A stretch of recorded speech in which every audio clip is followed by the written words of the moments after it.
That hurt.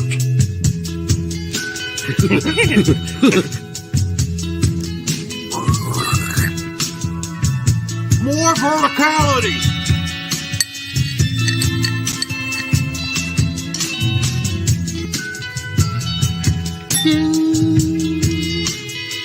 Recording in progress. All right. Welcome to the straight right card. Did I get that almost on? It was close. There was still a little gap there. A little bit of gap. You'll get better with time. Yeah. How many people watch Norwich and Leeds today and regret it? Nah, I was working. I know. Those damn English in their early play times. I think I was texting you along the way going, I thought Norwich was awful in the first 20 minutes, so I just abandoned the game to go watch Leeds and Jesse Marsh, and it was worse. Dudes couldn't pass the ball 10 yards. A lot of hero kicks up the field, like no link between the midfield and the fucking forwards. It was atrocious, dude. It was atrocious.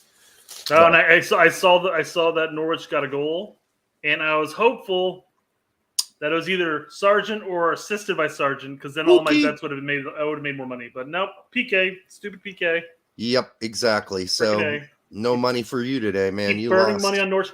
Someday my $1 bets are gonna seriously pay off, and I'm gonna get like a nice little $16 payout. Really? I gave up on the $10 bids, man. That $10 Norwich and Leeds really killed me. Not if you keep putting money on Norwich. It's not. Yeah, I can do 16 bids, and all it takes is one Sargent assist, and I'm back up, baby.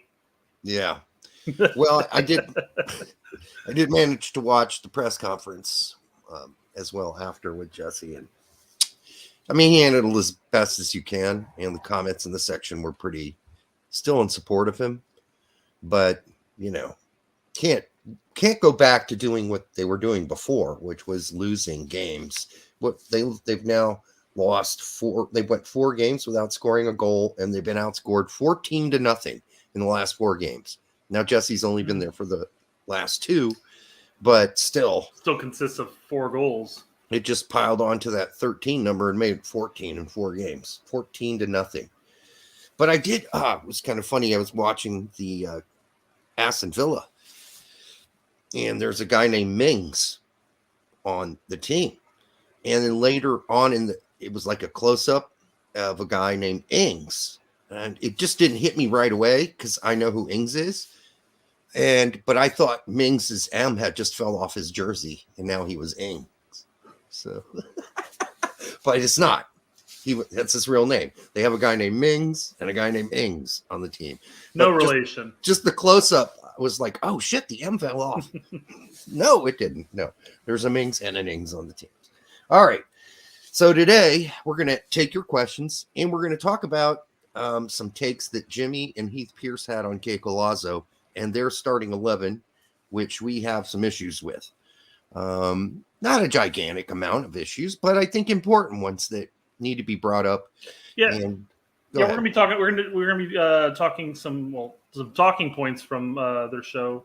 Some of them we will agree with, some of them we won't. And when we get to the starting 11s, there will be some question marks that we'll discuss. And the reason I thought it was important to cover with this is because there's a certain lack of reality involved in some of it. Like, okay, I think you and I have agreed a long time ago, we're not doing like, here's what lineup and roster and formation and I want to go with, right? My blended lineups did not work out at all. Right, because they just don't. And that's why Heath's aren't going to work out. And it's to some extent, some of Jimmy's won't either. But there's no point at this point in making fairy tale lineups. You got to live in reality. And the reality is there isn't a fairy godmother coaching the United States men's national team. It's Gregg Berhalter. And so whenever you're a pundit and you don't tell people the truth, not that they're lying, but I was gonna say I don't think they're not. It's Disneyland shit, though, right? I think when we get to the 11, and we'll talk. Yeah, we'll get into it then. But I think it's a mix between reality and a little bit of a wish list. My point is, we already get enough people out there who are like living in a dream world and thinking about, oh well, here's what I would do if we played a 4-2-3-1. Well, there's no point in doing that. You can do it for your own jollies and shit, but it doesn't change the fact that that's not what we're going to play. So there it is. I said it. Pretty much. But it's fun to talk about. It's great content. Yes, I know that Mings and Ings are different people, and yes, I know that one of them is balding. Like I said, it was a close-up of the back of the jersey. He lost the M, and he turned white. I literally couldn't tell what player it was. It was such a close-up on his back, and they were actually focused on a player behind Ings, so I couldn't tell. Anyhow, and he was bent over. Anyhow, what? There's all that. Yes, grabbing his ankles. All right. Well, do we want to hop into this, or we want to take some questions first, Brett? What do you think? Well, let's go ahead and jump into the first flip, because there's no reason to hold back, and we'll have questions that we'll bring up, and we'll pay attention to you guys in the comments section. By all means, keep posting stuff. We'll try to catch them when we can. Yep. But let's do this first time, not the second time or the third time, but it's gonna be first time. All right. And I'm putting out that I think can get me a result. When I think about Tyler Adams and Kellen Acosta, I never want to see that again. I just don't think it's great together. I mean, in the worst of scenarios, okay, great. But freaking advertisements, I swear to God. Keegan is a little ball of fire. If you have other options, let's go with other options that are more balanced. Maybe you give up a little to get a little. But when I think about Kellen Acosta in that game against Mexico, you start to actually have a specialist. Mexico's going to control probably the flow of play. We're going to go long periods without it. We're going to need like Christian Pulisic, and we're going to need a Brendan Aronson or Timo Weah to be able to scream up the field on counterattacks and create moments like that. But what is it that won us everything in the summer? Set pieces, right? Mm-hmm. And that could be the difference for Kellen Acosta, and which gives you the perfect excuse if you're Gregg Berhalter to say, you know what, Tyler Adams, you're a Panama guy. We need you no matter what, because we don't need any of this. We don't need you creeping around, an accidental loss of mentality or a mandatory one where you have to stop something from happening and it requires you to get a yellow card. I think that's. Yeah. Well, I think he's right. I don't think they will play together because I think, as you've pointed out a million times, that Acosta's not a good 8. He does well as a 6. Nope. Hell, you can throw him at left back and he can, he can get it done for you. But as an 8, he just doesn't have the creativity. Would I want him on there to take set pieces? Yeah, I would. I really would. But and something they do go into talk about, we've talked about this in previous segments as well, is Adams is currently sitting on a yellow card. Yes. Now, the concern there is that obviously he plays against Mexico, gets another yellow card, and he's out for Panama, which is, quite frankly, a must-win. A minus if we happen to win in Azteca, then it's probably less of a must-win. But beating Panama at home is absolute key this window. So the question is, do you sit him out and wait for that must-win game, and you throw in Acosta, who's had great luck so far, or great games against Mexico at least. And Jimmy even goes on to talking about it later on in the segment. By the way, guys, if you want to see the whole segment, by all means, go to their channel, watch it. It's fun 47 minutes. But sure. Jimmy goes into talking about how, like, over the summer, all 4 of our goals came from set pieces. Whether one was a PK, but the rest were all corner kicks, basically properly set pieces. Now, come our qualifier at home, we had 2 goals on the run. So it's a bit different, but having Acosta in there who can actually lay in a cross or not a cross, but a set piece would probably prove vital. It would be. It would in Azteca. So there's just no need to play Acosta in Azteca, I don't think. I just don't think there's a need because Panama's the must-win. And I don't even think Acosta would do that bad against Panama either. No. And as long as he's playing the 6. Adams has had a difficult time recently, so in the Bundesliga. So there's that to consider too. But I still think he provides something that Acosta can't, as far as just raw energy, defensive pressure, reading the offense of the other team, just knowing where to be, being in the right place, being a proper link between the defense and the rest of the midfield. Right. What Acosta has the 6, and that has to be the 6, because if you do play Acosta and Adams at the same time, you're pushing a cost up to an 8, and he's not an 8, as we've talked about. He's a creative black hole when it comes to that type of position. So, yeah, it's the big question, and I think we're going to find out when we start talking about lineups. And I think we even talked about it in a previous segment as far as what we think would happen. Yes. Oh, we got some questions here on the side. I was going to say, speaking of which, we have this. Legit, that's a false 9. No. He's a 10. He's a 10. Yeah, thank you. Yeah, I was going to say that too. So we've gotten a number of comments on Twitter saying, "Hey, look at Legit, he's scoring." And you start seeing all the pundits coming out. I know Gomez has been pro, Legit pro, ruled on. They've had great starts to the season, but the comment I made in the previous segment on our comment section is like, well, if you look at where Berhalter plays Legit compared to where he was playing during the summer before the Nations League, they're two totally different positions, because in the summer he had a more advanced role and he was actually scoring goals. And then Nations League and on, he's been that 8 back and forth, and he's lost all ability.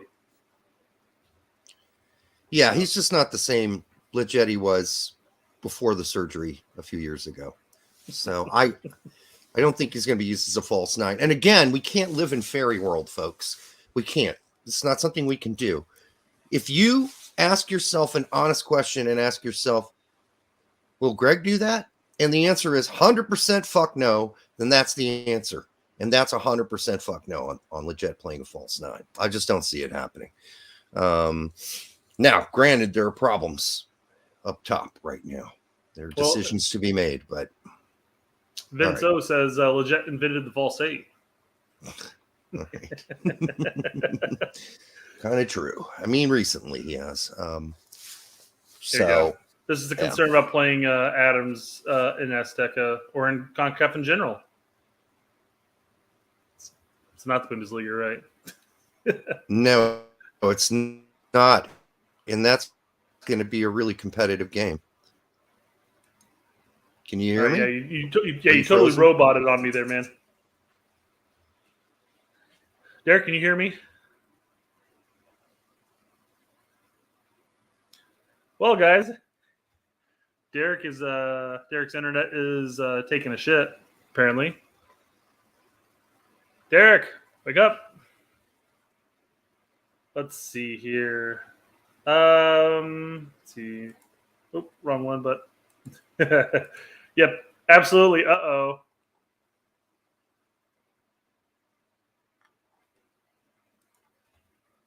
I'm always a star, baby. Come on. He'll be back in. This happened before we started, guys.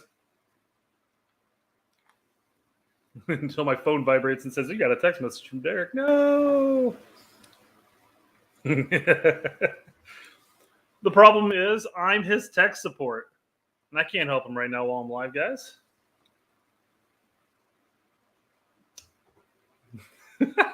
This is too damn good. Too damn good. Let's take a look at some of the other chat here real quick. Hope he comes back in. Otherwise, I might have to move on without him. Uh-oh. It is the Brett Show. Brett's number one. Well, I like the sentiment here. He'll jump back in soon. Let's pull up something here real quick. Oh, Jesus Christ, that's a big... It's me, guys. Hey, guys. All right, let's take a look here real quick. I got a comment on Twitter that I'm going to pull up here. If I can fucking find it.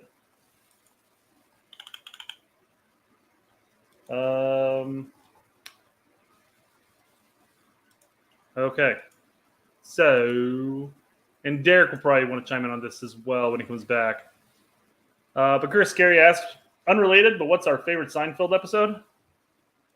I don't have a favorite Seinfeld episode. I was never really a huge fan of Seinfeld. I did watch it from time to time.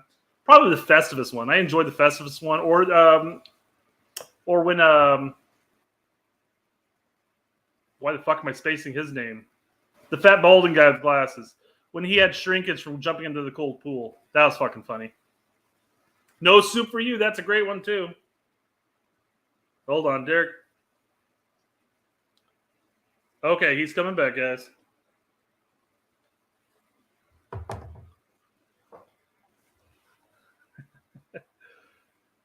But yeah, no soup for you. That's classic. Everybody knows that shit. But no, I was never big into that show.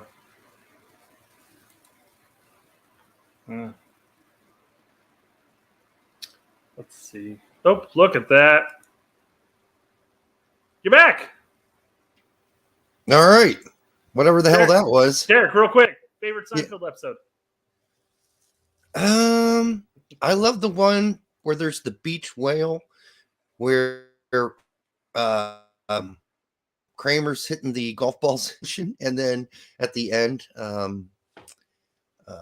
George has to pretend he's a vet. I think that's fucking great. Brett, I'm replacing Derek. Might I need a replacement for me there? I had to close like 3 tabs. I just noticed the actual character there. He's actually kicking the puppy. I saw that before. Yeah. I don't recall it. I drank since then. I'm not for that. No kicking puppies, please. My wife is a member of PETA. No, Let's not do that. All right. So what happened while I was gone? Your rub went out in public? Twice. You were gone that long, Derek. Yeah. That's like 2 11 Yanksy episodes. All right. Okay. Are we going back to the video? All right. Yep, we're back in there now.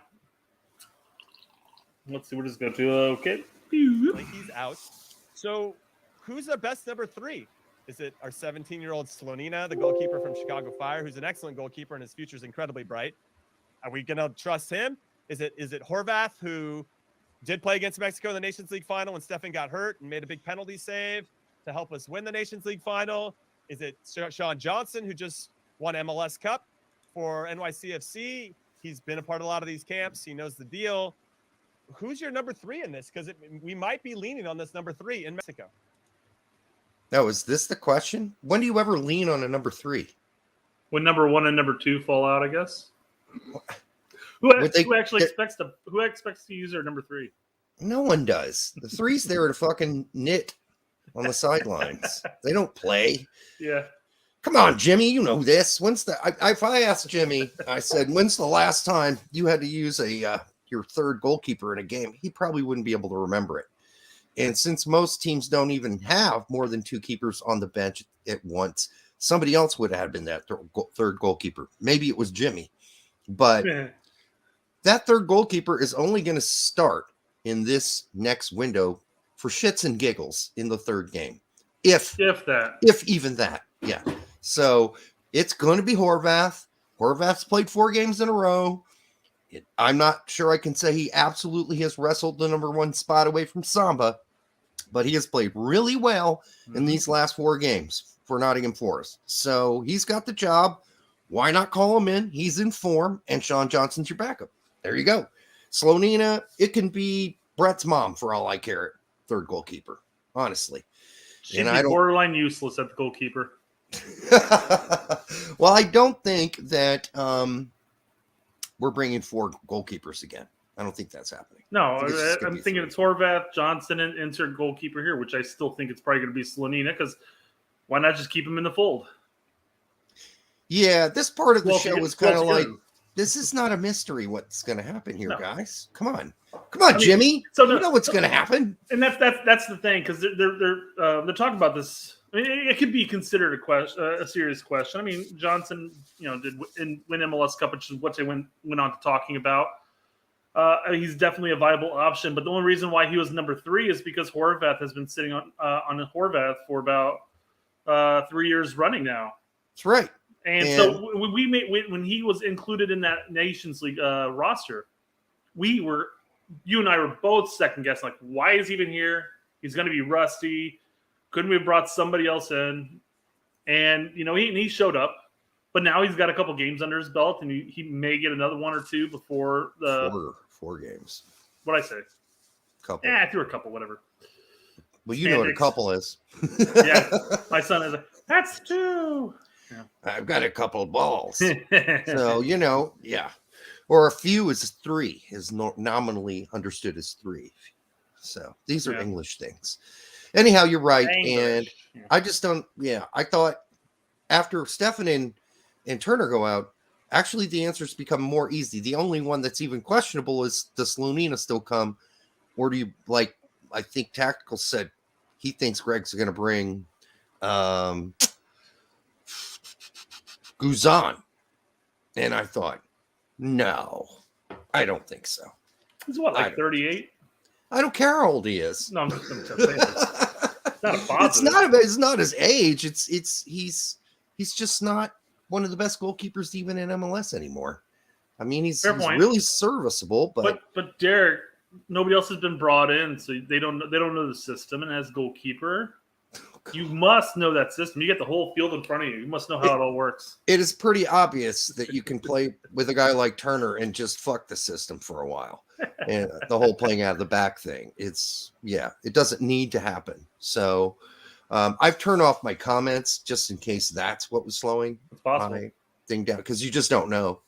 On this laptop, it's a brand new laptop that's super sketchy. God, Kong, Snake. What's that comment about throngs of security with machine guns? Yeah, watch that part. But that's just what happens when you travel abroad sometimes, I guess. Yeah, they gave an anecdote as far as what they experienced when they went through World Cup qualifying. Yeah. Like you turn a corner, there's 4 more guards with machine guns. You turn a corner and you go downstairs, there's 4 more guards with machine guns. Basically, they're saying, when you play abroad, you need security. More or less. I mean, they'll throw eggs at the bus or rocks at worst, or even worse, they'll shoot at the bus, which we've seen happen in other countries. So, anyhow, what's the next part of this? We're about to see another ad, apparently. I can see it right here, but. God damn it. Fucking ads. Come on, Que Golazo. Why do you have so many commercials on your show? And then secondly, my next question is, sweet tarts. Oh my God, fucking 11 seconds. Sweet tarts ropes bites. Don't pay attention to sweet tarts. In fact, protest sweet tarts.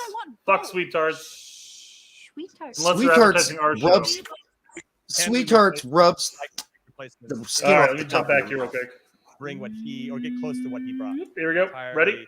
Any big surprises with you on Weston McKennie? And then secondly, my next question is, can we replace him? Is there any like-for-like replacements in our team right now that can help us bring what he or get close to what he brought?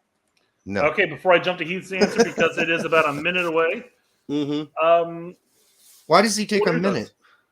He goes over all the different possibilities of who can replace McKennie, and I don't want to sit there and have this thing run for like 3 minutes. Okay, that's fine. Instead of talking about the examples, because I feel like we could bring up the examples, we'll just jump right to his final answer in the end. There is no like for like. There's no one like Weston McKennie. That person does not exist on Earth. So you just got to fill in, and you might have to change some things but De La Torre has showed he has a motor. He will go back and defend. He will run the ball up the field. And I think that's the natural replacement. I think that's obvious to me. I don't know why. It's funny because I think I sent you a text message while watching this, and I said, Luca De La Torre is not even brought up to like the 31st minute. This is beyond this question. He's not even included in the possibilities of replacing McKennie.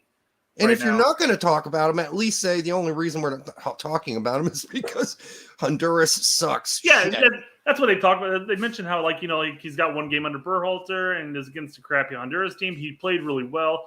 They still talk about him being included. Mm-hmm. But it was fascinating to me that we were talking about replacements for McKennie. We didn't talk about the obvious one. Yeah, and it took forever for them to get to it. It was like, hello? All right. All right, real quick, before we jump into the answer, because something else came up here. Boom. Jose Reyes, $15. Hey, man, thanks. Appreciate it. Absolutely. No amount of wine will comfort me this window. I neither. Personally, I think Bren and Pooley, which is Brendan Aronson and Pulisic, I think about that too. will be huge this window. Also, Horvath will fill in fine. Cheers, boys, or the French way of bois. Here's enough money for a half a gallon of gas. Thank you, Jose. I might need that, actually, the way things are trending, for Christ's sake. Yeah, I will also add you. Weah into that trio of Brendan, Pulisic, and Weah will be huge. We're going to require them to be huge. Yeah. So. And people know Jimmy's being on our show. We're not like bussing, we're not breaking it down and being dicks. We're just busting his balls a little. That's all. And we welcome him to bust ours. We're totally cool with that. Jose, what type of wine you like? I'll find you in the chat. Okay. Ready for Heath's answer? Oh no. Derek, you there? Yeah, I am. Can you hear me? I can hear Hello? you. Yes. You're there. All You're right. there. God You're back. damn You're it. back. Oh. What the fudge is going on tonight, man? I feel like there's conspiracy theory to shut us up. Hold I think on. it's CBS, man. God Kong Snake, that donation can get you YouTube Premium. No, not even for a month because YouTube takes a third of that, but close enough for a month. Yeah. What's YouTube All right. Premium? Basically, you don't see ads. You pay for a monthly fee and you don't see ads. Should get it. Well, it's one of those things that eventually, at some point, if we continue to do stuff like this, it's something we may want to consider. But it's a ridiculous sum per month. I think I don't know what it is actually. Yeah, fuck that. All right, here's Heath's answer, guys. Yeah, hopefully. Level. Right. So the answer is no. Like, you can't replace Weston McKennie. Having said that, we replaced Weston McKennie, and we can get results without Weston McKennie. And That's true. That we were losing Weston McKennie at the peak of his form, right? If Weston McKennie was in a different level of form, I would say, yeah, for sure. There's some way to work around this, right? Yeah, I mean, basically what we said. No, Yeah. The answer is no. You cannot replace McKennie like for like at this point. He is on top of his game and arguably one of the most important players on the field for us. And probably was, before his injury, the most informed player. He is, before his injury, he was absolutely the most informed player. I would agree with you on that. Yeah. All right. I froze again. I feel like we should jump into one of the yeah. You roboted again, and I had to fill in the answer. I fill in the blanks. So, you want to take some of the answers from their chats? Let's see what they said. Some of the questions. Let's rephrase that, I guess. Questions from I saw some of them, and I was like, "What is going on?" I was in a bad mood this morning. Yeah, you're texting me like, "Oh, IU's getting stomped by Michigan," and then an hour later, you're like, "Yeah, IU won." I'm like, "Yeah, what? Of course they did." My brother and I were texting back and forth. We were watching the IU game. We just figured they're done. They're down 17. Yeah, and then they did what they haven't done all season: is make a huge comeback and win a game.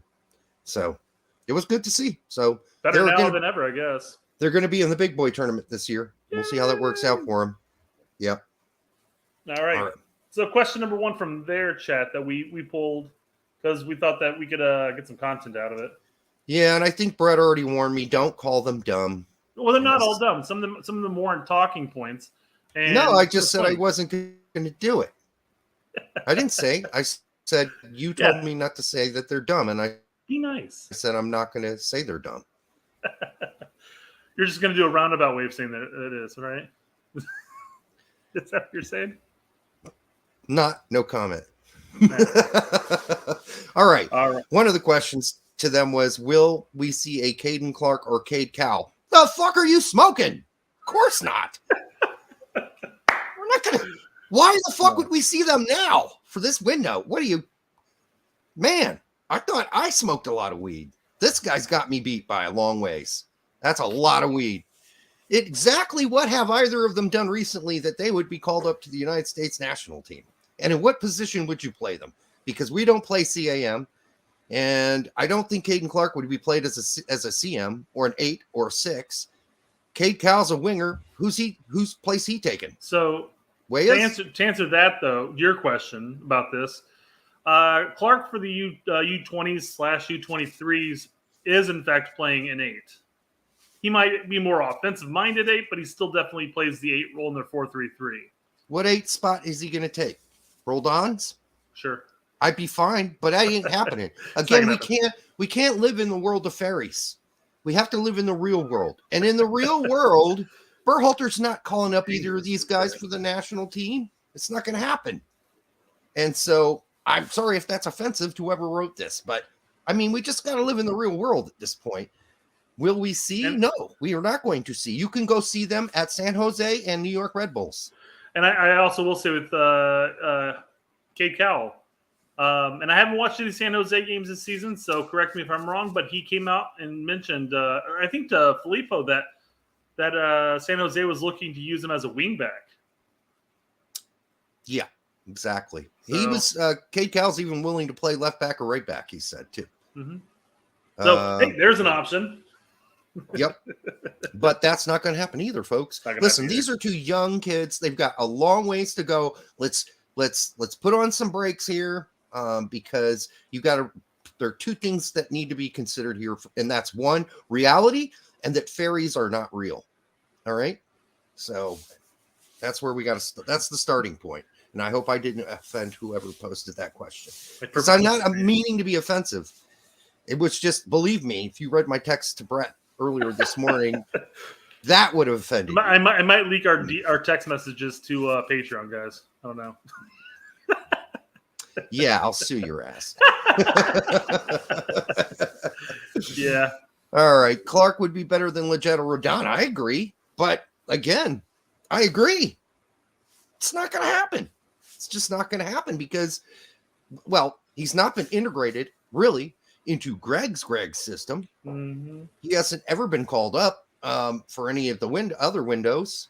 He is not earned by his will and his play at New York Red Bulls yet a spot on this team. I mean, he just hasn't. Not in Gregg's eyes. I can tell you that much. Cal would be better than Areola. Probably. Guess here's an answer to that. I'm a San Jose fan, and we play 3 in the back. Kind of, our coach's system is weird. So, yeah, he kind of does, but it's still very attacking. Yeah, he plays a wing back position there. And so, and then they play a weird man marking thing there, too, at San Jose, kind of like Bielsa used to do. Here's the real question, though, Derek. If fairies aren't real, then where do my teeth go? Your teeth go in the garbage after your mom puts the dollar underneath your pillow. Or she might keep them in a bag, but that's kind of gross. After all, you got like 20 teeth in a bag, you know? Man, inflation's a bitch. Back in the day, man, I never got as much money as the Tooth Fairy gives my kids. It's bullshit. How much you give your kids? They get $1. I never got $1. That's what I got. I got $1. Well, when I was a kid. You lived in that posh part of New York at the time, though. My dad was, or Germany. He was a colonel. He wasn't a 5-star fucking general. We lived in some nice old buildings, I will say that, on honorary basis. But God Kong Snake, that is not canvas. That's is Canva. That canvas? Canva. Is that canvas? It's Canva. Brett, are you in a college? What the hell? What I do all these with? Yeah, this is guys. This is Canva. It's free software, and I can just throw my shit up there. Now you can question whether or not why I used like a hot pink color here, because fuck it, why not? Because you felt sassy today. That's why. Sassy. Yeah. All right, let's joke that this is wrong times, and wrong decade to crack that type of a joke. But okay, the word sassy. No, you can't be. Nope. I was going with something else. So no. It's a little different.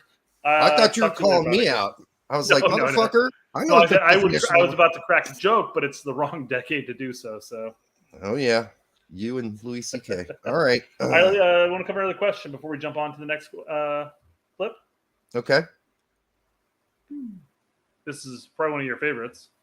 Pomacall has looked good so far at going to the bathroom, at jogging, at just getting back on the field and hoping FC Dallas doesn't suck as bad as they were last year and not playing as bad as he did last year. Paul McCall has not looked good. I mean, you got to be watching his games with very Paul McCall rose-tipped glasses to believe that he has looked good so far. He didn't look good last season. He's not gotten past that injury. I'm sure it's still lingering in his brain. He's not been the same player. I'm sorry, he's not. So no, there's not going to be any Pomacall either. You can put that one away. Just put it in a pocket somewhere. All right? While this does fit this question, it wasn't about this. This is about the Clark and Cowell one, but still kind of fits here. Oh, moving on me. Where are you at? What? I mean, boom, here you go. It's like we're living in a fucking dream world or something. Do people realize what it's going to take to... All right, so I froze up again. A little bit, yeah. I mean, people got to realize this isn't like, a whim thing that's going to happen right now. Like, the people that are going to go and play in this window are going to be people Gregg knows, and he has had them closely... They called him before. Yep. And they have closely snuggled his testicles, and he is really comfortable with them. It's not going to be Pomacall. I mean, that would be like out of the fucking blue. And believe me, if it happens, I will drive to your house, wherever you live, whoever made this come, and I will apologize to you in person. So disagreeing. So God Kong Snake said, "Experience has got us nowhere. It's not about potential. They're better now." So that's when he was talking about Cowell and Cade over, say, Leggett and Roldan in that sense. I'm guessing. I'm assuming that's who they're referring to. Certainly maybe have Ariola, maybe. Yeah, they certainly have a higher. Morris, but they certainly have a higher ceiling. There is no doubt about that. Whether or not, when you throw them on there against Mexico, they're going to give you a 3 out of a 10 instead of an 8 out of a 10, when you're just going to get a 5 out of 10 every time with Leggett and Roldan, right? Sorry, hold on. I'll jump back to this one, but here you go. Derek's going to yell at me because he's going to think that comment was about Pomacall. Brett's setting me up. I was a big Pomacall fan about 3 years ago before he, his body broke. And he's gone through 3 surgeries. He's missed over 60 games. His body's broken, unfortunately. And he's got to figure out how to use what's left of it. And maybe it'll all come back this season. I hope it does for him. I'd like to see that. But there's a reason nobody in Germany gives a flying fuck about Paxton Pomacall and why he's one of the only FC Dallas players not flying off the shelves. Nobody will touch him with a 10-foot pole because of his injury history. They want to watch him play 2 seasons without being injured, and not only play 2 seasons, but play well, because he played last year and he was garbage. Not only that, but judging by fans of teams in Europe and stuff like that, they're all yelling no to Pulisic. But there's talks of Juventus being interested in Pulisic. No. And Zayt, I think, as well. But one, they're not going to go anywhere right now. Mm-hmm. But there are definitely some fans there that, despite Pulisic's his ceiling and how good he is, they're looking at his injury history and they're saying, no, we don't need that. I mean, today he was out with a inner crotch rash. What would you say? It was an illness. Yes. Yeah, he had a rash. His third ball fell off, right? No, it was a rash between his right thigh and his right testicle. And it's hard to run if you ever had one of those. It hurts. It's just a lot of abrasiveness. So, all right, let's move on. Jose, who would start? Who would we start in place of Wes? You did miss it. We both said Luca De La Torre. De La Torre. I just wanted to cover that real quick. Yep. Yeah. Juventus fans don't even like McKennie. It's true. Oddly enough. They're fucking idiots. That's why. Not you, Brett. You're one of the smart ones. I'm a smart guy. And let's not say all Juventus fans, but that's a good point. There is this group, very vocal bunch of morons on social media that just don't like McKennie. And pundits. I think honestly, pundits are the same boat. I think some of them are racist. I'm going to be honest with you. Have you ever visited Italy? All right. I'm not going to say any more than that. I have. I've heard that Noblesville is like Little Italy. They got I'm sorry, but and... they've had a lot of problems with that over the last decade. Sure. You know it, and I know it in Italy. It's not, Crowds throwing bananas and all kinds of other weird, nasty, horrible crap. So I do think sometimes it's a racial thing. I'm sure there is that. I mean, and he's American, even worse. Well, I mean, look at the heat that Mario took Balotelli. Balotelli. Thank you. I was going to butcher his last name. Well, he's taking a bunch of shit from his own national fans. Yeah, he's brought some of that on himself, to be honest. True. Fair point. But yeah, I see what you're saying. All right, ready? I hope they get that fixed. Anyhow, go ahead. In Italy. Started. So that was kind of nice to see. So let's say, is there any uncapped players then? If we're talking about, I know Cameron Carter-Vickers does have a cap or two, and probably a couple more than what I know. But is there any players out there that you think might be a surprise? Because Gregg Berhalter is announcing his roster on March 16th. Circle it on your calendars, everybody. That's 9 days from now. All right. Before we get to his answer, what do you think, Derek? What uncapped player is going to be called up? Are there any uncapped players that might get called up for this window? Basically, is what he asked. No. I mean, Slonina. I mean, he's not actually capped. He's not capped, but he was included last window. I mean, is there going to be somebody that comes out of grand spanking nowhere? No. See my head waving? No. It's not. It's Gregg Berhalter. It's Gregg fucking Berhalter. What do you? Yeah. I mean, Aaron Long, I guess maybe, but he's capped.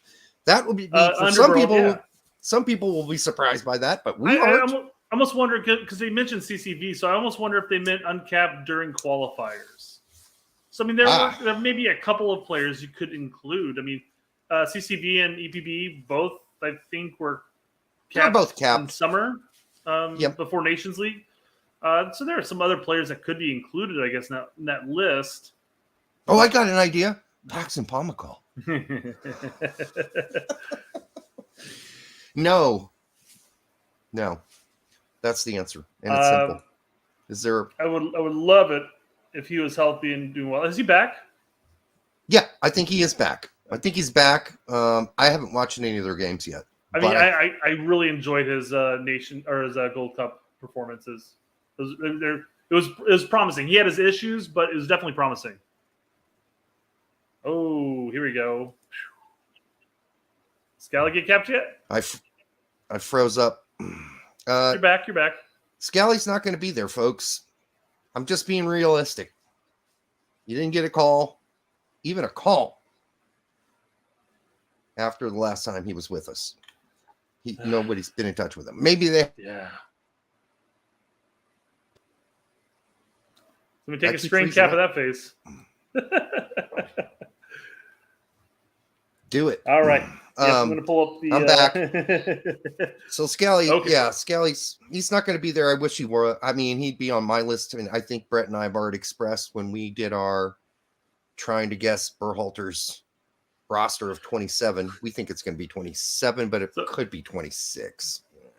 So going off of the fact that they could be describing uncapped players or very few capped players during the qualifier. I think the closest thing we have to that would be Brooks. I mean, he has got what? 2 games? 2.5? Well, we've already said that Brooks isn't called up. Everyone's going to call bullshit on Gregg because Brooks is in form. Yeah, so absolutely. That's why Brooks is going to be there. He may not start every game. He probably will start one game, maybe the last one. But fucking damn it. Sorry. What? That comes on top of it, man. Another fucking ad. Oh, we're about to head into an ad? Absolutely. All right, let's joke about it. Let's see which one it is. Let's go for it. What do you think? What do you think before we jump into it? I think it's the 20 pounds or 10 pounds of poop or whatever it is. I haven't seen that one in a while. Yeah. They did that on ours for a while. And I'm like, Jesus. God, there was an ad on this before it popped up that I wish I would have did a screen cap of, because it was the most awkward thing before a soccer podcast. But then I accidentally hit skip and I go, no, I'm never gonna get that back. And I couldn't even tell you what it was now. So, here you go. It's an ad for Yellow Boots. No shit. He deserves an ad. All right, guys, we'll jump back to 31-29 here in a second. I don't know, man. The ad pops in. I'm at a loss. Don't listen to Heath. In terms of... Okay. All right, here's the commercial. Okay. Wow, 3.5 minutes. Help kids live. Oh, I guess I can't make jokes about this. That's pretty positive. Hard to make fun of that one. Fair point. Oh, cancer. Even worse. We got what we got, and I don't think it's the right time. Stop talking. All right, you can talk here in a second, guys. There we go. Let's jump back a few seconds. Bam. Here we go.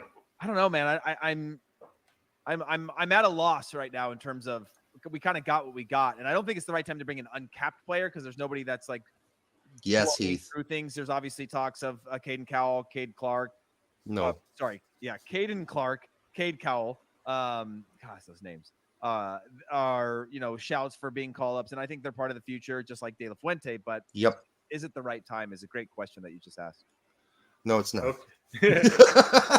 So, not a good question, but you were very kind, Heath. It's funny because the guy they have listed up top, up here, they pulled up the comment, and I don't think they address it here, but it's a great comment actually, and I don't have that listed on here, but he said I would start Adams, and if he gets a yellow card, so be it. A result against Mexico helps so much that it's worth risking him. Acosta can play home, but the better player should start against the better team, in my opinion. So he's saying Adams should start against Mexico. And Derek's silence makes me think he agrees with me. No, I froze again. So I don't think that it's worth playing Adams in the first game because I don't know if that means we're going to actually get a result against Mexico. So let's just play him in the second game and get a result and get the 3 points and move on. You really want to put him in one of the most contentious USA, Mexico, in Azteca, lots of fouling, lots of hacking, lots of tackles. It's dangerous. And, he might not even do anything that bad and get a yellow card. That's how this is. It's CONCACAF. If we risk it, I know it's like only a 0.11 chance he'll get a yellow card. Somebody sent me that. All right, it was like 11%. That's too much. You hand me a 10-sided die and let me roll it and say, don't roll a 1. I'll roll a 1. Okay? So we don't need that shit. All right? It's all in your mind, Eric. The fuck are you laughing at? You're like, give me a 10-sided dice. Don't tell me not to roll a 1, and I'll roll a 1. That's right, man. I guess here's probably the best description of what you're referring to. It's high risk, low reward. I know it's very rare. Derek, you gotta talk. You got Comcast. Talk to Comcast. Say, hey man, what's happening here? Yeah, this is bullshit. Internet super janky right now. It's like every minute it's doing this now. Here you go. Well, I got you. Let's talk about question number 3 here.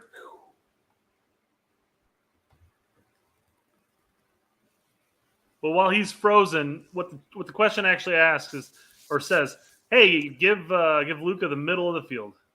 So this guy's asking, why not give Luka De La Torre the keys to the midfield instead of playing Acosta as an 8? You're blinking. Can you talk? Yes. Oh, I'm back? Okay. I was gone again. So I wasn't sure if I was all the way back. Give Luka the middle of the field. I mean, listen, he's played as part of a dual 6 for his team at Heracles. Not sure I want to fuck with that if I got Adams and Acosta because I'd rather have Luka carrying the ball forward the way he does it. And I love his ability to get forward and then get back and play defense. Let's just let, that kind of mid-roving, the 6 job. Let's just keep that at Adams and Acosta now. And plus, again, we got to get back to reality, right? Again, I hate saying this over and over again tonight, but let's do reality. If you know Berhalter, that ain't fucking happening. Okay? It's just not happening, folks. Luka De La Torre is not starting at the 6. I mean, the whole team. Oh, no. I think he's talking about a replacement for Wes. I think that was where the comment was going. Oh, we already talked about that shit. I know that, but it's just, somebody else has some sense to bring it up. Well, fuck him. Fuck, he was on our side. I know, but it's repetitious. All right. I thought he meant the 6. Real quickly, going off of Heath's answer, we already kind of covered it all as a whole, but he does talk about, this is about uncapped players. But the players he brings up are like Tessman, Luka De La Torre. That's when he's first mentioned in the podcast. PFOX, CCV, and EPB. Those are the players that he had mentioned in his answer. Again, go watch the whole clip, guys. I'm paraphrasing and just snippeting it down. So those are all fine. Yeah, I mean they're all viable options, and they're not uncapped, but they are cap for the most part come World Cup qualifying, except for De La Torre. It's close enough. I don't think EBB gets a call at this point. It's too late in the game. Yep, pretty much, yeah. Even as bad as as much as McKenzie has Horvathed it over the last, 6 months, playing every 4 games. See, Tactical predicted that Berhalter would bring in McKenzie and Richards. Yeah, I don't think Richards is going to work. I think it's really. I think McKenzie. I think he has an argument with McKenzie, but yeah, Richards hasn't seen the field. We're 6 days away from naming the lineup, and Richards has not played in over a month.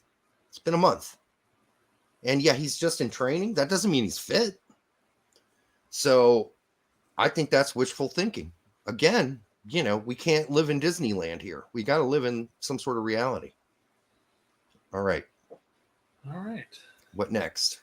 This is the final clip before we get to their starting 11s. I know that's the whole point of this live stream, but let's hit this last clip up, okay? All righty. I just want you to state for the record, though, you would not start Acosta and Adams together, no matter what, even in Mexico, where their tireless work rates could potentially help us. Look, if you're Gregg, I'm not Gregg. I wouldn't want that because I don't like it. But if you're Gregg, you're like, I'm absolutely starting those guys together because wherever they lack or are duplicative, I'm still going to make up in work rate, discipline, experience, all the things that I need. Plus, I've got the set pieces with him on the field, and I don't want Tyler Adams off on the sidelines. But I still think that Gregg has the perfect argument to be like, hey, we're resting you because we need all 3 points in this next one. Can't have you suspended for that. It's a huge risk. Well, he's right. Yeah, Heath gets it right. It is too risky. I'm sorry. It's one of those games where somebody could grab Tyler Adams by the neck and he retaliates. Little arm backwards, like, hey. Yeah. I mean, it could get ugly. It could get ugly over there. Mexico are just about as desperate as we are, folks. They're going to play some nasty soccer over there. Well, I'd almost wonder if Adams does start, if Tata's going to say, hey, keep pushing buttons over there. Because, I mean, obviously that's not going to help. Him getting yellow in that game won't help him in the Mexico game. But not having him against Panama could definitely hurt us. And that could be beneficial to Mexico. So I'm just saying, dirty tricks sometimes, guys. Let's not take the chance. Let's have Adams for the important game against Panama.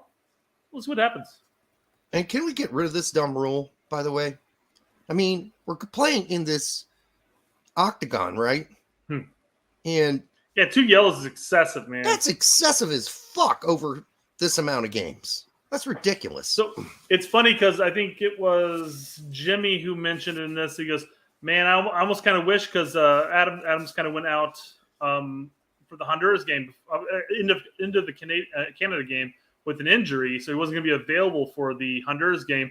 I almost wish he would have gone out with a yellow, so that way that suspension would have been done for the Honduras game when he was injured. Just get it over with. As you're being carted off the field, just kick one of the other punch players. Him like, get out of here. That's a yellow card. Punch the medical staff. Kick him in the balls or something. Get a yellow card. It's got to be a ball boy around there somewhere. I mean. Yeah. Tell the ref to go fuck himself with his long, hairy balls or something. Whatever you got to do to get a yellow card before you get out of that game. All right. Berhalter will probably say Panama isn't a must-win game. No, he's not going to say So one thing that Berhalter has said, and he said it last window when asked about Adams, because, I mean, obviously he was still in yellow card contention then. And they're like, hey, do you want to, save Adams against El Salvador and play him against Canada because that's the more important game? And Berhalter basically said, no, I'm going to play my best. I'm going to play what I think is my best 11. And what happens. It's basically paraphrasing, guys, but that's basically what he said. I could see him playing him in Mexico, even though I'm hoping that he looks at the bigger picture. Oh, he will. Panama game is the most important game. He will. Put that last comment back up again? What was this one? Yeah. All right. This one you're talking about? One we just talked about. Okay. All right. Yeah, it's weird. It's whenever you put the slides up is when it freaks out. That's when I freeze. I don't know why that is. Maybe might not be on my end. I don't know. But it's definitely on your end. It's just that maybe it's lagging your computer. Well, that's know. weird. Why would it? It's trapped in StreamYard. I don't know. Anyhow, this never happened with StreamYard before. This is why we use it. Yeah. All right, so that's all the things we're going to talk about. Then let's hit the last two questions, and we'll talk about their starting 11. Okay. Could a more central role for Pulisic replace Wes? Again, I mean, it could, but it won't. yeah. And I could have an elephant as a pet in my house. That's possible if I want to clear out my garage and buy a lot of hay, I suppose. But it's not real. So, no, that's not happening. Pulisic will not replace Wes. There's no way Pulisic could do what Wes does. Pulisic's not even close to as good of a defender. He's a competent defender at best. No, I mean, these questions were so irritating this morning. I'm like, what are these people watching? Do they watch U.S. soccer? Do they know who Gregg Berhalter is? Pulisic's not playing Wes's position. No, that's not happening in any fucking universe, not even an alternative one. All right? To paraphrase what Derek said, is it's unrealistic that he's going to clean out his garage for an elephant. That's correct. I am not buying an elephant. I do not want an elephant as a pet. But, we can all have our dreams, right? Those Time Warner interwebs are the worst. And I'm sorry I'm in a bad mood today, everybody. I am in a little bit of a bad mood. I had to watch Leeds and Norwich today, so please forgive me for being a little snide. But these are bad questions. I'm sorry. Not you, Johnny. What we've got posted up. No, yeah, what we got posted up, not Johnny. Johnny, weren't there reports that Adams is injured? Well, yeah, he's not. No. He had back injuries. Is this the same back injury Brooke has? He had a huge boil on his ass, but it's been speared and removed. He's good to go. Thank God. There you go. Chris agrees with you, Derek, so don't feel bad. This questions are really fucking stupid, by the way. Gio back this weekend. Well, I'm happy to say we don't really have a lot of these questions on our show, but I don't want people to be afraid to ask them. Yeah. So if you think your question's stupid, go ahead and ask it anyhow. I mean, also, the worst we're going to do is just give you a little, bust your balls a little. It's not going to be that big of a deal. But we don't get these. Que Golazo, their shit was loaded with these fucking dumb questions. The whole show. Well, not the whole show. I think you're being a bit rough there, man. 5 views. Sorry. Yeah. At the time it was going, or 85, or but so all these questions were from Que Golazo. Sorry, I froze up again. So fucking ridiculous. Oh man, this is ridiculous. I think some of the questions that we may deem as a little silly, like, Pulisic could start in the middle, and that's a viable option if you want to talk about getting more touches on the ball. But again, it's never going to happen under Gregg. It simply won't. It simply won't, and it simply won't. And is he saying maybe CAM? Is that what he might be implying here? It would have to be. Well, it's definitely not going to be an 8. We don't play CAM, dude. Have you watched any of Gregg's lately? He doesn't play that role. You're right, Derek. We do not play a CAM. Jesus, what the hell is wrong? You're getting too angry and your internet's censoring you is the problem. God, I wonder if it's I think it might be the background or something. Maybe that's adding too much shit for my computer to handle. I don't know. Let's see if this helps. Let's go back to regular. I don't know. It's weird. This has never happened on StreamYard where I'm freezing up this much shit. All right. Question number 5. So I'm guessing Derek's still frozen. You can't play Tyler and Kellen. Yeah, you can't they aren't graders at all. It's true. Now, so there obviously there weren't all like silly or questionable questions. Some of them were accurate. Yeah, this is a good one. Frankly, you can't play both of them at the same time. It's the same argument we had when they played Acosta at 6, and then they threw Leggett and Roldan in Panama or whatever the hell it was. Musa for half, and then put through in Roldan. It was just a veritable black hole of sucking in all creativity. And Acosta's great at the breaking up in the defensive plays and bringing that attitude. Tyler is great at the 6 as far as just orchestrating everything, distributing out, connecting between the midfield and the defense, and just his defensive presence. But you cannot play both of them at the same time because then it's just going to be overtly defensive. You couldn't 4-2-3-1, but or 4-2-2-2. Greg doesn't play that. So let's get back to reality. Back to reality. I mean, seriously. I mean, you could play them together if you played them as like dual sixes, but that's not happening. We don't do that.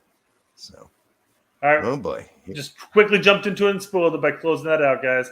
So at the very end, they presented their starting 11. And again, for the most part, 85% without question. But then again, that's the same 85% we all agree on. You know, we all agree on that that Dest and Zimmerman and Robinson, Adams, Musa, Weah, Pulisic are all viable starters. And depending on the circumstance, of course. But there are definitely some questionable picks. And not saying that we couldn't see some of these players. Well, but it's highly unlikely. I just want to start out by saying how many times I have said Heath was right tonight. How many times did I say it? A lot. Several. I said yeah. Heath is right. Here he is wrong. I mean, a number of players, yeah. First of all, a 4-2-1-3 or a fucked up weird opposite of what Berhalter were doing in the midfield three. We're not going to play a fucking CAM or an advanced midfielder. It's going to be the opposite. Tyler Adams will hold, and then you would have Musa, and in this case, Brendan Aronson playing the eights. I mean, I guess I don't know what they were going after here, because I guess Heath was just like, I'm going to do what I want to do. Well, that's fine, but it's got to be somewhat realistic. Slonina, you're not throwing Slonina to the fucking in Azteca. That's not happening. Why would you do that to him? That was cruel. So no.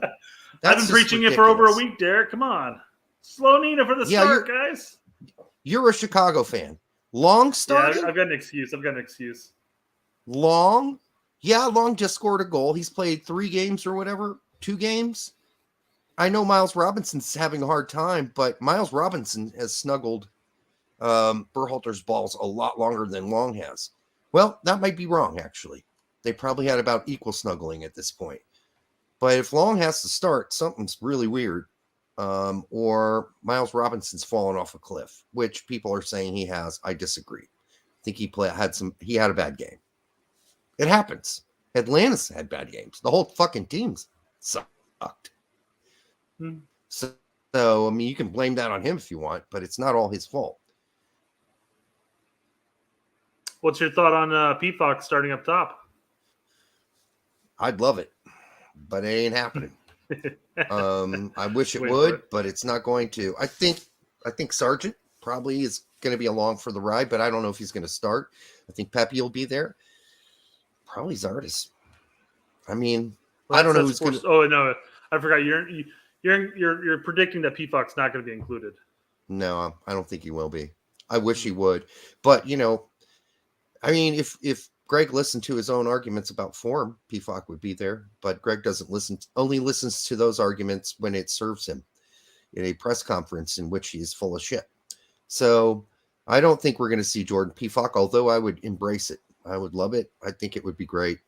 If you throw Tyler Adams, if you put Tyler Adams on the bench and throw in Acosta as a 6, especially for his set plays, having somebody like PFOC running that middle would be ideal.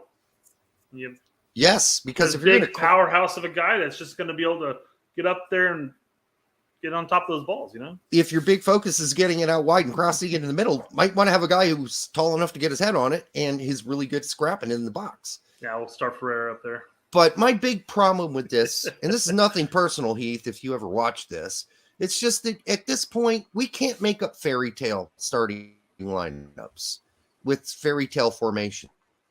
Yeah, because those what happens is somebody that doesn't really know. Yeah, I froze again.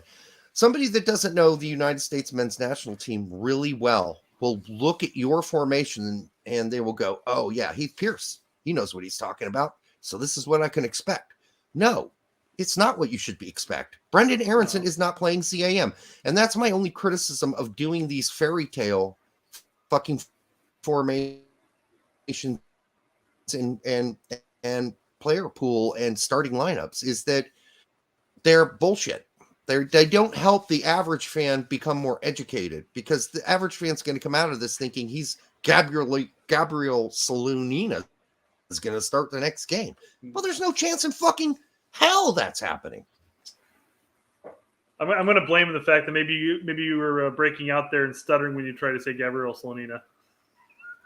Dude, my shit's freezing every 30 seconds at this point. It's so fucking annoying. So that whole rant basically just expounded on an answer for Godkong here. He says, to be fair, it says his starting 11, not Fuck that it's that. a prediction. We're done with that.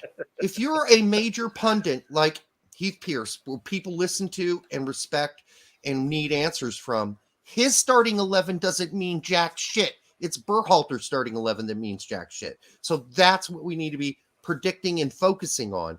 Otherwise, we're living in fairy dream world. Who cares what fucking Heath Pearce thinks about his starting 11?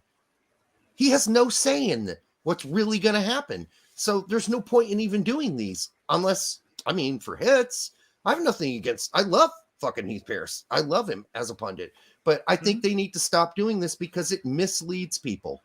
People who aren't in the know will read this and go, oh, we play CAM? Oh, Brendan Aronson's going to play CAM spot? He's going to play like a 10 almost behind PFOC? Oh, that's great. No, that's not happening. It's not happening in any world that Berhalter lives in. We got to stop. We got to stop doing it. We got to stop doing this. You got to look at it from a standpoint of judging the players. So Brendan Aronson kind of plays that 10 role. Yes, for Salzburg. He sure does. The problem is we don't.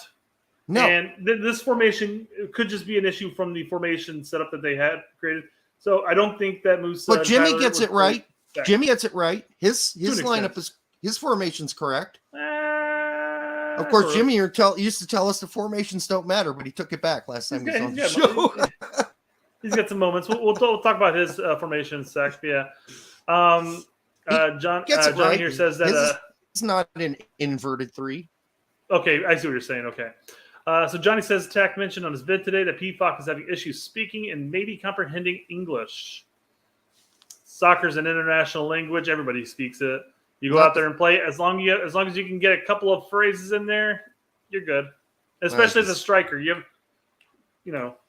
fine. You'll be fine.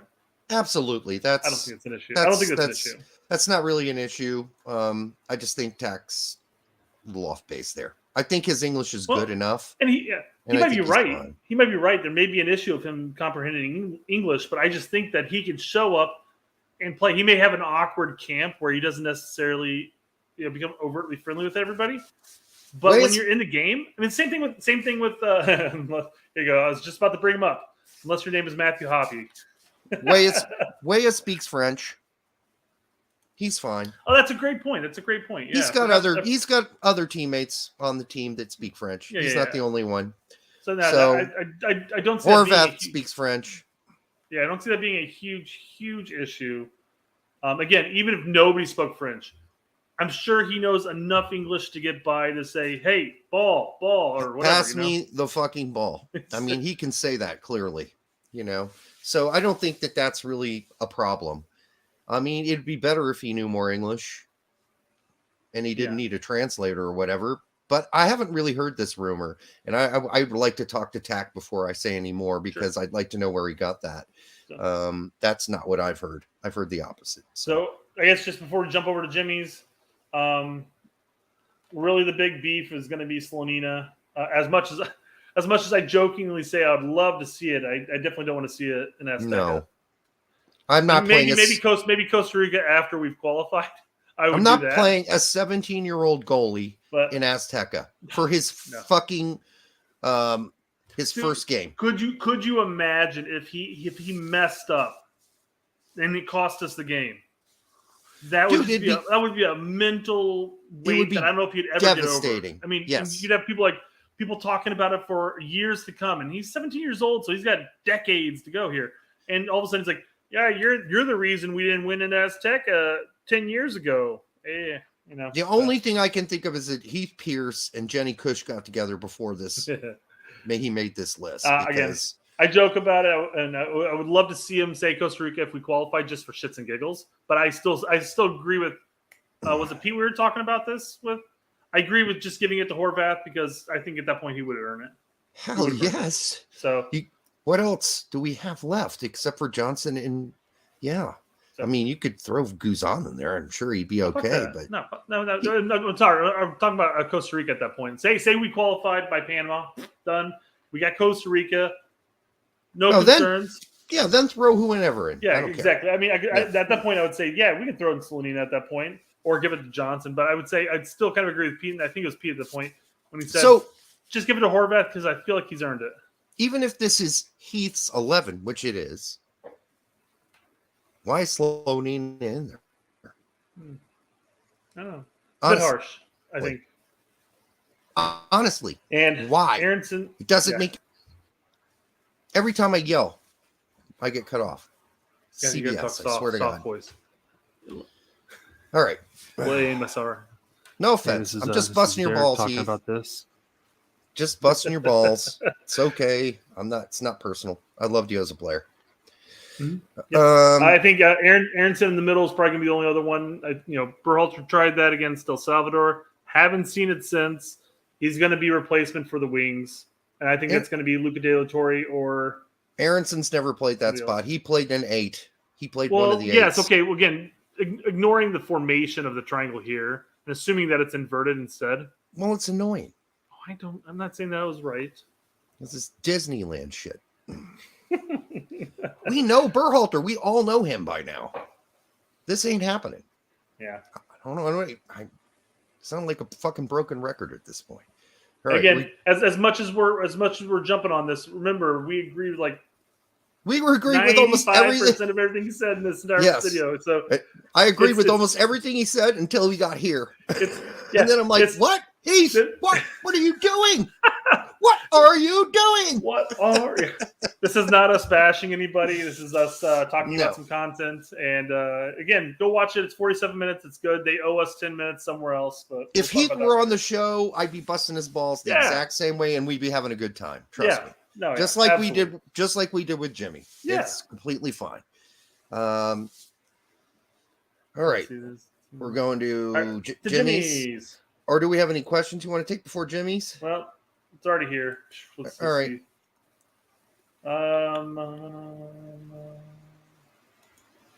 Let's just jump onto this real quick. Okay. Can you make it bigger? I certainly can. That's what Go wrong way. You just got to stroke it 11 times. All right. Phantom Frank says, do you think the only number 9 that fits Gregg's system is Ferreira? It really doesn't fit any other striker in our player pool. Yeah, I mean, you could say that right now. But, I mean, have we tried Aronson at a false 9? Have we tried? I mean, there are other guys that can do this, especially if you're going to play like a 4-3-1-2 with a more constricted, instead of being so wide up top. But, having the 3 forwards play close to one another. I mean, you could try a lot of guys at that. We have Reyna could play that CAM spot. Well, we don't play a CAM. It's not really. I know it's not really a false 9. If it's a CAM, obviously that's a very different role. But the whole point of this is, that's never going to happen anyhow. I think when we play a false 9, that false 9 is got a lot of responsibilities, but it includes being in the box when the ball's crossed. But you're the only one in the box. That's the problem. So God Kong Snake, he's not sure what Gregg's system is. That's because you haven't been included into 3 windows. It takes 3 windows to understand his system. So I can't help but think that you're still on, window number 0.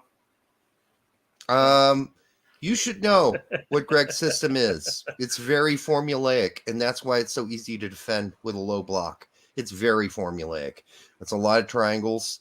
It's a lot of moving triangles that don't work. because they're easy to figure out. You know exactly where the next pass is going. It's so predictable. It's constipating to players who want to be creative. Yeah. Gregg's system consists of many side passes. It certainly can. It certainly can, because it can get very constipating. Yep, indeed. Let's see if there's okay. All right, so that's all of Twitter, I guess. Let's jump on to Jimmy's. All right, let's do Jimmy. Oh, fuck. 11. We're already over an hour. Well, of course, that's us. I'm blaming the delays on the video for this. Yeah, I had a riff there for a bit. Did you? Yeah. Oh, for like 10. Oh, now we're freezing again. Okay, now we're back. No, we're good. All right, so Jimmy's a little bit more realistic, especially in his formation, which is good. Being that I agreed mostly with Heath for the whole show. I mean, it's just the questions. I mean, Jimmy had to ask the question. Doesn't mean he agrees with the questions, or Sure. He's not going to say these are dumb questions that I've been asked to ask. So, but some of the questions that he was reading obviously weren't, the brightest questions in the world. Mm-hmm. He was just reading what he was reading. Can you make it? Can you make it bigger? Yeah. Or whoever. All right. It doesn't matter to me. Whatever gets you through the night, buddy. So just starting at his goalkeeper. He's got he's got it right. That's correct. Right. 100%. Des, Zimmerman, Robinson. Bing, bing, bing. 100% correct. That's who I would imagine would be there. That's Gregg all the way. Yep. He's got Acosta, Adams, and Musa. No on Acosta if Adams starts at the 6. Exactly. I think we've already talked about this ad nauseum. Acosta moves back here. Adams moves out here. And De La Torre comes in here. Yeah. Kellen Acosta takes flip-flop Adams. Acosta takes Adams' spot versus Mexico, and De La Torre comes in. That would be my best guess. Now, we could be wrong, and Jimmy could be 100% right here. It's possible. Gregg might go for the defensive option here. Yeah, I mean, Jimmy could be right. Go for that draw. This could be totally there's totally what happens for sure. I don't doubt it for a second. Because it could be that Gregg thinks that set pieces are going to be like really important versus Mexico, and he needs Acosta in there. Way has been a beast on the wing for U.S. men's national team last few games when he actually got on the pitch. So that takes me up to the big question mark is Way as the 9. I know he's played it before, but he's been absolutely killing it on the wing for us. So I don't think Way starts up top. I think what Jimmy did was put all the forwards on a wall, put a bandana over his eyes, and throw a dart. Yep. Because there's no fucking way in hell Timothy Way is starting at center forward. Everything else got is right. We've never seen it, and we're looking at arguably the most important window so far. Yeah. It's not going to change, guys. This is not going to happen. It's going to be Pepe, or it's going to be insert random striker here. I know, obviously, when Berhalter went to go see Sargent, so I know you've mentioned a number of times that, hey, if Berhalter's coming to see you, you're probably going to get called in. Yeah. And Sargent offers not only the 9, but he offers the wing as well. Yeah. Jimmy knows this. This isn't happening. Weah's not. But it's the only thing he gets wrong. I mean, Weah's going to start probably over Aronson on the right wing. And then it'll be one of whoever Gregg feels comfortable with that day. Could be Pepe. Could you imagine the headlines with Pepe starting against Mexico? Could be Ferreira. Could be Another one, yeah. Zardes. Honestly, it could be Zardes. Seriously. But it's not going to be Weah. I'm just saying that right now. You don't have to believe me. No one has to believe me. But I'm just telling you that's not happening. So, again, we're just trying to stay within the frame of Gregg's world, right? Yep. We got to live in Gregg's world a bit. And if you're there and you're inside it and it's painful to be there and it's anguish, but you know there are limitations to his thinking. And Weah has never even crept into his brain to play center forward. Ever. It's like telling him Hoppy's a center forward. No, he doesn't believe Hoppy's a center forward. So, yeah.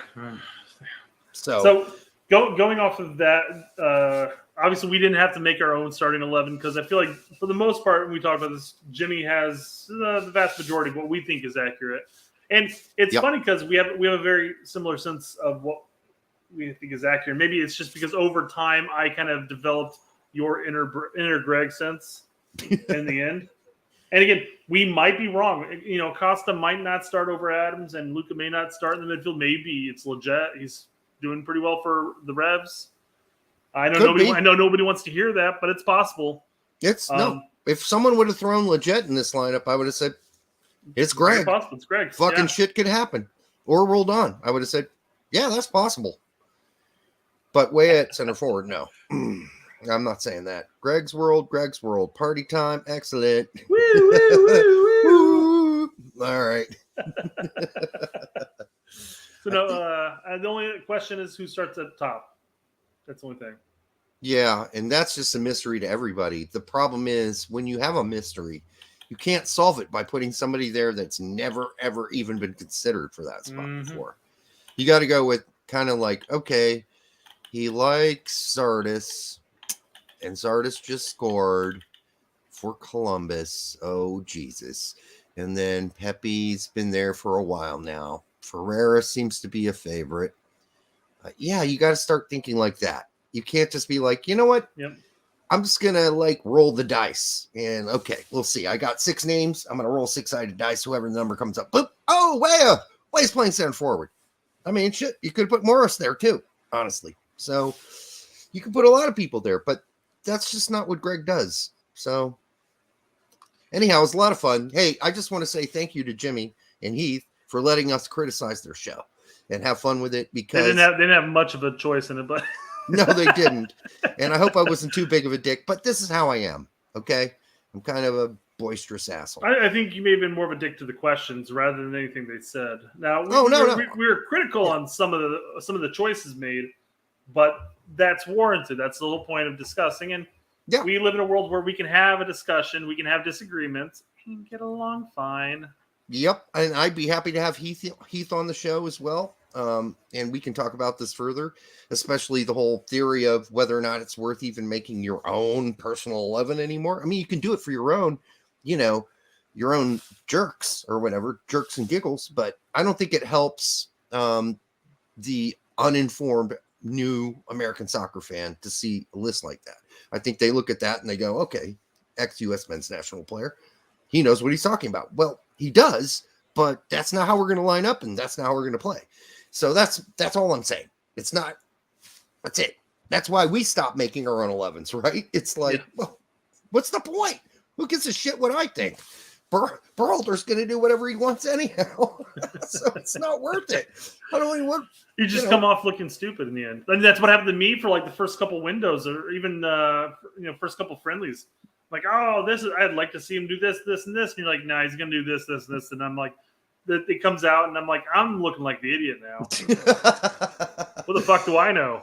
Yeah, I mean, it's tough. It's just like after a while, you just got to go with reality, because any jerk off can make his own 11. I mean, any jerk off, anybody can do it, and they're going to be totally wrong if they don't start with a 4-3-3. So there you go. Yep. Or 1 out of every 20 games, Gregg might pull out a 3-5-2 or something weird, but no, it's just not going to happen. Brian Beck, I really wish Hoppy was playing in Mallorca. Well, he is in Mallorca and he plays, but only in practice. The best. I was wondering where you're going with that. The best 9 we have, IMO, when he is in good form, great poacher, but his mentality sets him apart from all our other 9s. Dude is intense and competitive. I mean, you are absolutely right, Brian. Could you imagine? Great. Could you imagine that intensity at the 9? Oh my god, it'd be awesome. It would be great. Be fucking stellar. He needs it. He needs a new manager and he needs a new situation. Yeah, and he needs a new agent. That's what I meant by manager. Sorry. Yeah, whoever that is. Words. Because I mean, he did play at Mallorca, not the last game, but the game before that, and he got 20 minutes. But they were busy getting their ass fucking handed to them by Real Sociedad, so he barely touched the ball. So I'll cry puke shit if Leggett starts. Well, just make sure you don't do that all at once, because I hear that can kill you. See, the trigger in the mind, you're supposed to say 3 random things at once for self-destruct. Yes. It's like sneezing, shitting, and whatever at the same time. You're not allowed to do that. You could like have a brain aneurysm. Brian Beck, like I said earlier, all the usual ball snugglers will start at Azteca. Leggett, Acosta, Areola, and Zardes. I don't know about Areola. I think that Pulisic's definitely starting. And if it's not, it's got to go beyond Morris first. I don't think. Do you mean Pulisic? Wow, that's original. That dude's really original. It's just Pulisic. Come on. Leave the guy alone. Before getting his testicle rash and being out of this last game, he was playing really well. Mm-hmm. So leave Pulisic alone for Chelsea. He was playing really well. Yeah, Hoppy's agent was fighting with Tack on Twitter. That was funny. Got his mojo back. And we froze. Back again. Yeah. You're back. Hoppy's agent was fighting with Tack on Twitter. Seriously? Did you see that? Oh, that was a while back. Yeah, that was like summertime a while back. Yeah. What was that about? People were calling him out, and I mean, they called out a Twitter account they thought was Pulisic's agent, and proved to be accurate because the agent was pushing some propaganda about him, saying, "Oh, he's this," which don't get me wrong, he's probably right as far as being quality and everything, but yeah, Tact and Berlin, and I'm sure a couple other people I'm spacing here. All caught wind of it and brought it up, and all of a sudden they all got blocked immediately. Just hammer came down by the agent.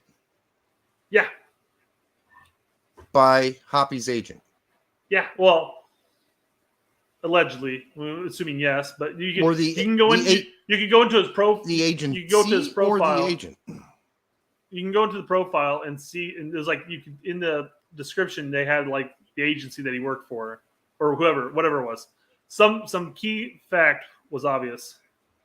So it was kind of funny, the whole process, and Berlin was trying to put us onto it. It's like, hey, talk to this guy. He's Hoppy's agent. And I'm like, what's he gonna tell us? Yeah. Well, I'm glad you held the held that last 30 seconds up because I was gone, frozen in time. Yeah. So I only got like little bits of that, which means maybe it's a good time to fucking stop this show at 1:27:43. We're at our normal time, guys. Yeah. Did we answer everybody's questions? Not everybody's. There's no way we can do that. I mean, we did the best we could. Real quick, Brian Beck, he didn't start because he had an illness. That's all they told us. No, I was told specifically he had a rash. His third testicle fell off. His balls and his thigh, and it was really bad, and it was chafing. It was chafing while he was running. Okay, that's not true. Don't put riding a horse bareback. Yeah, don't put that on Twitter. It's just a joke. I don't know what now it's definitely coming out, man. I don't know what he had. He could have the sniffles, everything from the sniffles to an earache to whatever. You know, it burned when he peed. I don't know. Don't know the answer. Not. Well, that's usually not a good thing. I mean, especially if you're passing like a gallstone or whatever. That's really painful, which I've done before. A kidney stone, actually. Not fun. That was like when I was in my 20s. By the way, alligator gars, they grow up to 8 feet. They're scary, and they're in your rivers. So be careful where you swim. All right, we're going to be back. We're going to cover Jesse Marsh's atrocious second game. It wasn't all his fault. At Leeds, we're going to cover Josh Sargent at Norwich and all kinds of other things that didn't go well this week. Yeah, I guess that's a spirited. Yeah, you got to watch that. That's going to be real positive, right? Grab a couple shots and listen to us, bitch. Grab some more shots, and we'll be back again on Friday with the second show. We want to thank everybody that showed up tonight, asked questions. Sorry if I was kind of an asshole tonight. It's kind of a bad day. I want to apologize up front for that. What? Was I an asshole? No, I was going to say he took it out on his internet too. Well, who did? You did. Oh, did I punch Joke, my no. computer? Your Yeah. internet was shitting on you because you. Yeah, okay. We'll move on from that bad joke. All right. Make sure you like, subscribe, share it with your grandmother. Go down below. The links for the T-shirts are fixed, right, Brett? They're fixed? Yes, they are. Okay. I went to the template you sent me. There are 4 different choices. There's the straight red card, which is our logo. Then there's one with us as cartoon characters. And then there's another one with the turd in it. So if you like the turd and you want to support the turd, you can get a turd shirt. All right. Until then, we will see you.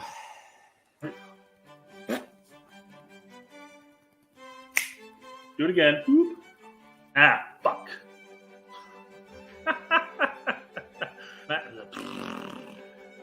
And like it. That's way too many likes. I got a comment on a channel. Fuck. Oh. Yeah. That should probably do. That should probably do. Thank you for watching the Straight Red Card. Make sure you like, subscribe, and share it with your grandma. Your grandma is probably about as old as I am. Seriously, she probably is. Again, thanks for supporting the show. Let's keep kicking it on down the fucking road. Good night. That hurt.